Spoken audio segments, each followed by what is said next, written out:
কেউ যদি ইসলামী জ্ঞান চর্চার ধারাটা সম্পর্কে একটা ধারণা পেতে চায় তার উচিত হচ্ছে কোনো না কোনো মাদ্রাসা। যদি কাউকে জাজ করতে হয় তাহলে হয়তো ওইখানে এসে বা সামনে থেকে জেনে তারপরে হচ্ছে জাজ করাটা বেটার। আমার মনে হয় আমার শিক্ষা জীবনের শেষ দিকে এসে অনেক যে প্রাপ্তিগুলো রয়েছে এর মধ্যে অন্যতম অনেক বড় একটা প্রাপ্তি এই চরমোনাই জামিয়ায় আসতে পারা এবং পীর সাহেবের সুহবত প্রাপ্তি হওয়া। নাহমাদুহু ওয়া নুসাল্লি আলা রাসূলিল কারীম। আলহামদুলিল্লাহ সুম্মা আলহামদুলিল্লাহ। আজকে আমাদের চরমোনাই জামিয়া ভালো কিছু মেহমান পেয়েছি যারা ঢাকা বিশ্ববিদ্যালয়ে বর্তমানে অধ্যয়নরত। প্রায় 50 জনের মতো মেহমান আমাদের এখানে এসেছেন। খুব ভালো লেগেছে। অনেকেই প্রথম এসেছেন, অনেকে সংবাদপত্রে কাজ করছেন, অনেকে পড়াশোনার পাশাপাশি মাশাআল্লাহ অনেকে বড় বড় উদ্যোক্তাও এখানে আছেন আমি দেখতে পাচ্ছি, এবং সমাজকর্মী। তাছাড়া মাশাআল্লাহ এদের প্রত্যেকেরই ভালো ভালো কিছু অবদান আছে এবং এই সফরটি অত্যন্ত আমার কাছে খুব ভালো লেগেছে। এই জন্য বিশেষ করে জামালউদ্দিন খালিদ ভাইকে আমি ধন্যবাদ দেবো এবং আমাদের যারা দায়িত্বশীল আছে তাদেরকে ধন্যবাদ দেবো যে একটা সেতুবন্ধন তৈরি করে, এটা খুবই জরুরি। জেনারেল শিক্ষিতরা মাদ্রাসা শিক্ষিতকে আলাদা জগৎ মনে করে, যে আসলে আলাদা জগৎ না হয়ে আমরা যে একই জায়গার মানুষ, একই পরিবারের মানুষ, এটা আমাদের কল্পনাটা চিন্তাটা থাকা উচিত। তো আপনাদের এই পরিকল্পনাকে ধন্যবাদ জানাচ্ছি। পাশাপাশি যারা নতুন এসেছেন তাদের মতামত চাচ্ছি। আমি হাসান, ঢাকা বিশ্ববিদ্যালয়ে পড়াশোনা করছেন। কোন বিষয়ে পড়েন? গণযোগাযোগ সাংবাদিকতা। মাশাআল্লাহ, পড়ার পাশাপাশি এখন এসে সাংবাদিকতা পেশায় কাজ শুরু করেছে। চমৎকার, মাশাআল্লাহ। তো ভাই আপনার কেমন লাগলো? আপনার মতামতটা, অনুভূতিটা একদম একটু বলুন। আসসালামু আলাইকুম ওয়া রাহমাতুল্লাহ। আমি চরমোনাই জামিয়া সম্পর্কে বেশ আগেই কিছুটা শুনেছি, তবে যতটুকু শুনেছি তখনই আপ্লুত ছিলাম। আসার পরে যে পরিবেশ, যে আতিথেয়তা দেখেছি, এটা আসলে অনেক বিয়ন্ড মাই ইমাজিনেশন, আমার কল্পনারও স্রেফ বাইরে। আমি বলতেই আবেগী হয়ে যাচ্ছি অনেক বেশি। আর আমাদের মুতাহিম সাহেব, রইস মাওলানা রেজাউল করিম সাহেব আমাদেরকে সময় দিয়েছেন। তার মতো এত বড় ব্যক্তিত্বের বিনয় আমাদেরকে অনেক বেশি মুগ্ধ করেছে। আমাদেরকে তিনি দোয়া দিয়েছেন, এটা আমাদের জন্য অনেক বড় প্রাপ্তি।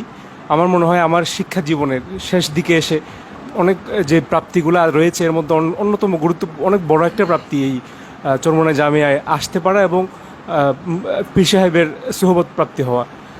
আমি আহ্বান করব সকলকে, যারা হচ্ছে চরমোনাই সম্পর্কে যারা আগ্রহ রাখেন তারা এটলিস্ট এই ক্যাম্পাসটা একটু দেখে যাবেন এবং হচ্ছে এখানকার বরকত হাসিলের জন্য আপনারা অবশ্যই চেষ্টা করবেন। আসসালামু আলাইকুম। আসসালাম কবির রিফাত। আরেক ভাই আছেন, আপনি কিন্তু চরমোনাই প্রথম আসছেন। আপনাদের সবাই কোথায়?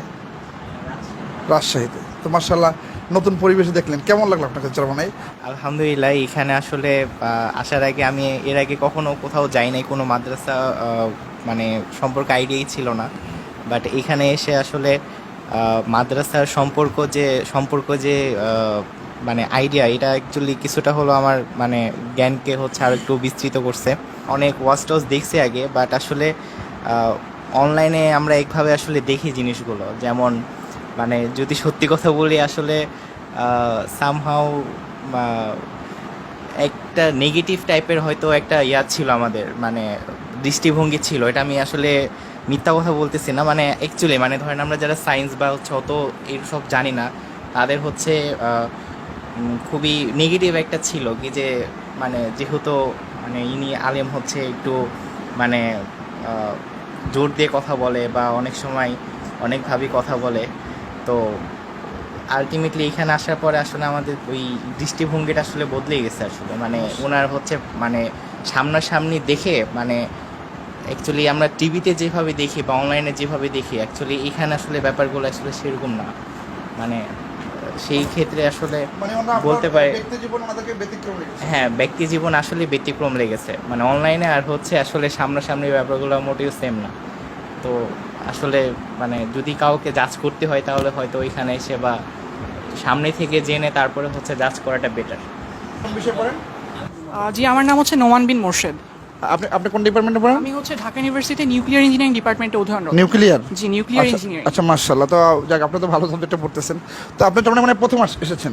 জি, আমার হচ্ছে সেতুবন্ধন সফরে কোনো মাদ্রাসায় যাওয়া এই প্রথম। আপনার কাছে কেমন লাগলো আমাদের চরমোনাই জামিয়া পরিবেশ?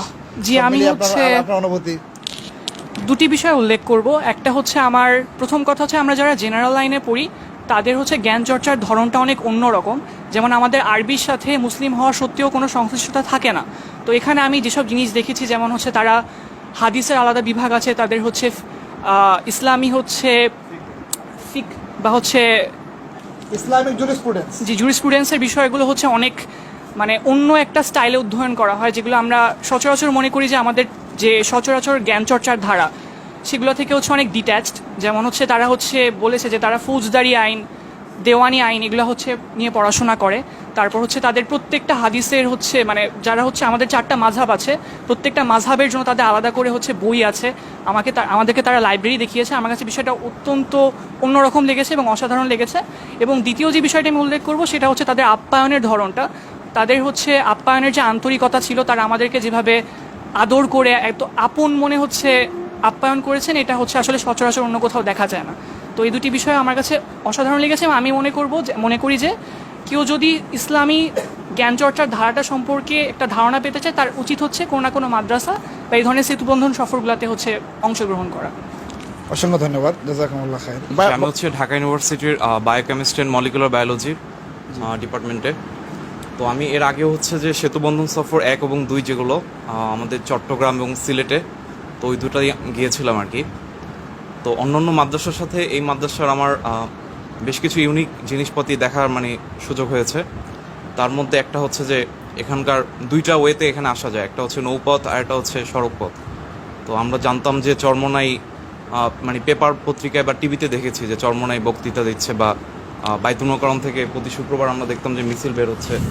বাট চরমোনাইটা আসলে কোথায়, কোন জায়গায়, এটা কখনো আর কি জানি না আর কি। তো এখানে আসার পর দেখলাম যে এটা পুরো একটা ইউনিয়নে হচ্ছে চরমোনাই। এটা জানতাম যে শুধু মানে মাদ্রাসার নামটা হচ্ছে চরমোনাই, বাট এটা যে বরিশালে একটা জায়গার নাম এটা মানে জানা ছিল না। এবং এখানে মানে পুরো একটা আলাদা মানে বলতে গেলে একটা আলাদা রাষ্ট্রের মতো মনে হলো, যে সব কিছু ওয়েল ডেকোরেটেড।